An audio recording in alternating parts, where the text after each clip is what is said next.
¿Era cruel el Dios del Antiguo Testamento? Hay algunos que dicen eso, de que en el Antiguo Testamento Dios es sanguinario, enojado, enfurecido contra el pecador, y luego en el Nuevo Testamento vemos el amor de Dios, la misericordia de Dios en el personaje de Jesucristo. Pero un cristiano creo que escucha eso y como que no encaja bien con lo que conocemos de nuestro Dios. Nuestro Dios es inmutable, nuestro Dios no cambia, es el mismo ayer, hoy y para siempre. ¿Cómo es posible de que sea de una manera en el Antiguo Testamento, pero no en el Nuevo?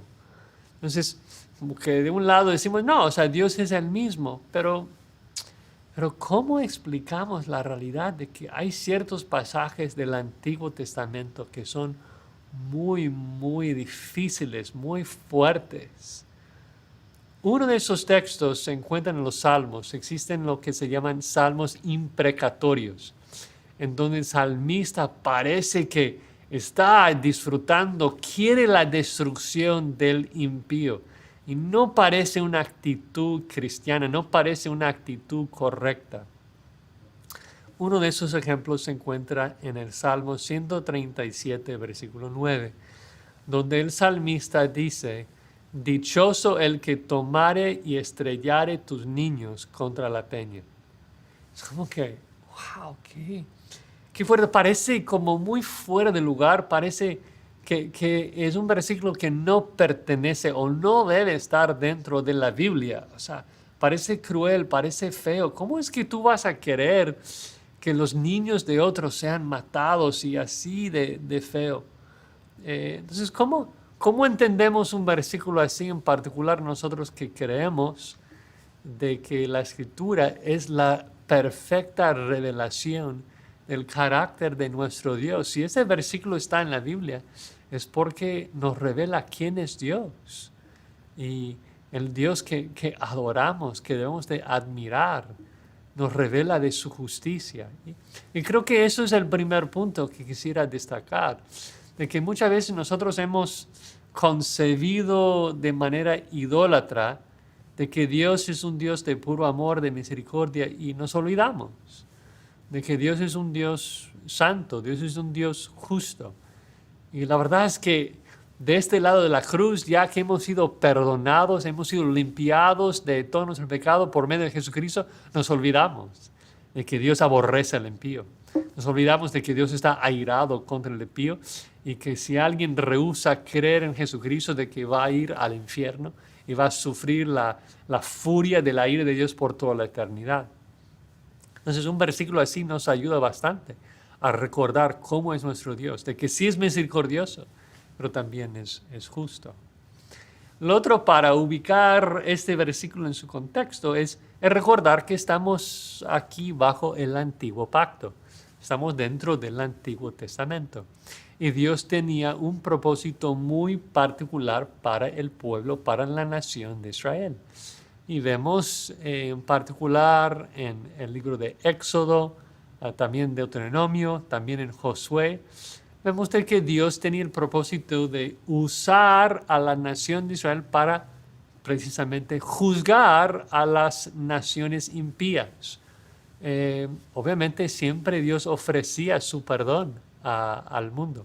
Dios ofrecía su perdón a las naciones. Lo vemos en Jonás, que Dios quiere salvar a los asirios, los enemigos de Israel. Dios no quiere la muerte de nadie. Pero si alguien rehúsa creer, si alguien rechaza a Jesucristo y merece la muerte, merece morir, entonces en el Antiguo Testamento Dios, en vez de hacer caer relámpagos sobre la persona, en vez de siempre hacer lo que hizo con Sodoma y Gomorra, en donde hizo caer fuego y azufre desde el cielo, muchas veces usaba el pueblo de Israel como su espada para ejecutar su sentencia de muerte en contra de las naciones.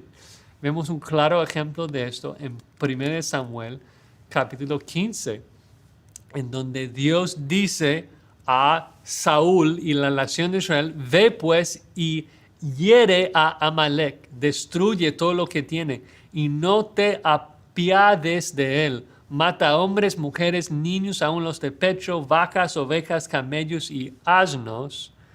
Y dices, oye, ¿qué onda allí? ¿Por qué aún los niños? O sea, porque cada uno de esos individuos merecían la muerte.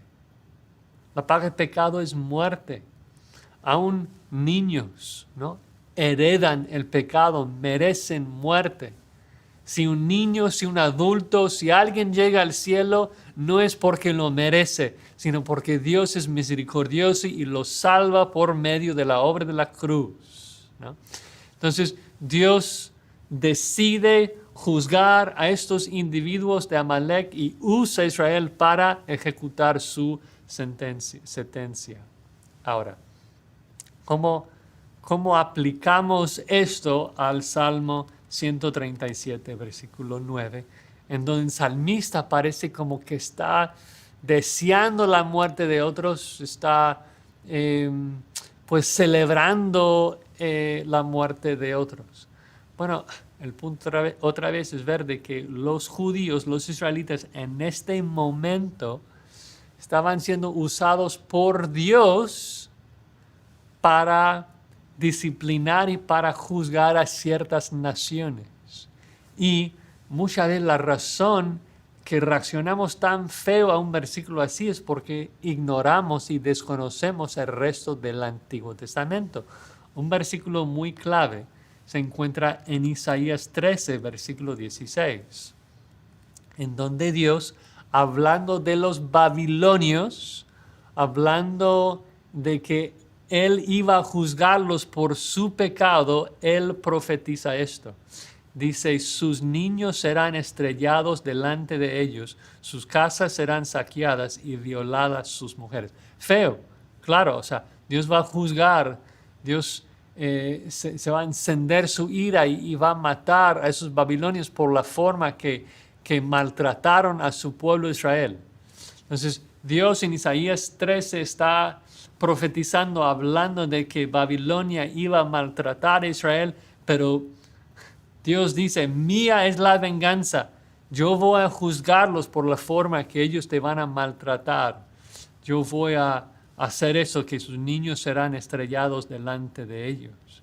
Entonces, cuando el salmista en el Salmo 137 escribe, él escribe ¿cuándo?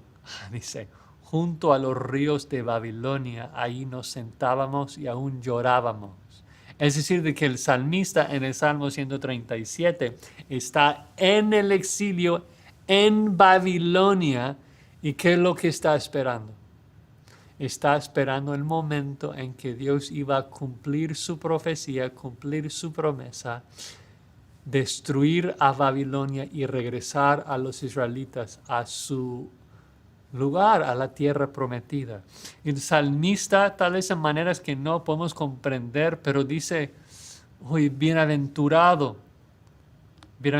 el que te diere el pago de lo que tú nos hiciste, dichoso el que, ¿qué? Dichoso el que cumpla la promesa de Dios, dichoso el que hace lo que Dios dijo que iba a hacer. Y creo que eso nos ayuda a comprender de que no es de que el salmista quiere tomar venganza. No es de que el cristiano puede tomar venganza o querer de que alguien sea destruido. Uy, cómo quisiera aplastar a esa persona o que Dios le mate. No vemos eso. Lo que vemos es de que el salmista está esperando con ansias de que Dios cumpla con su palabra. Dice, uy, cuán dichoso será la persona que pueda hacer lo que Dios dijo que iba a hacer. Y creo que para nosotros o para él que dice, eso solamente es del Antiguo Testamento, se les olvida que esto ocurre no solamente en el Antiguo, sino también en el Nuevo, segunda de Tesalonicenses 1, e incluso en Apocalipsis. En Apocalipsis capítulo 6, ¿qué dicen los mártires? Los mártires están clamando y ¿qué dicen? ¿Hasta cuándo, Señor? ¿Hasta cuándo no vas a aplicar tu justicia a la tierra? ¿Hasta cuándo no vas a vengar tú la sangre de nosotros?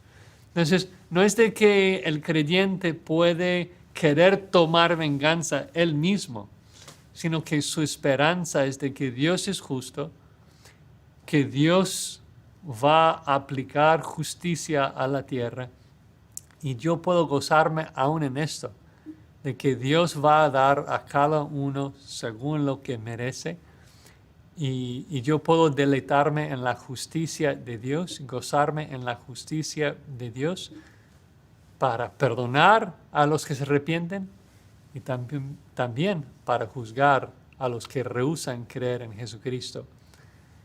Termino con esta exhortación. Si este no es el Dios que tú dices que adoras, es que no adoras al Dios de la Biblia. Porque el Dios de la Biblia es tanto un Dios de misericordia como un Dios de justicia y santidad. Y no importa el concepto que tengamos de Él, es el Dios que existe, que se revela en la Escritura, el que se goza en la justicia, el que se goza en la justicia de tanto, perdonar a los suyos, tanto de aplicar juicio a los que no creen en Él. Así que te animo, te invito a arrepentirse y creer en ese Dios para escaparse de su ira y encontrar su perdón que se encuentra en su Hijo Jesucristo.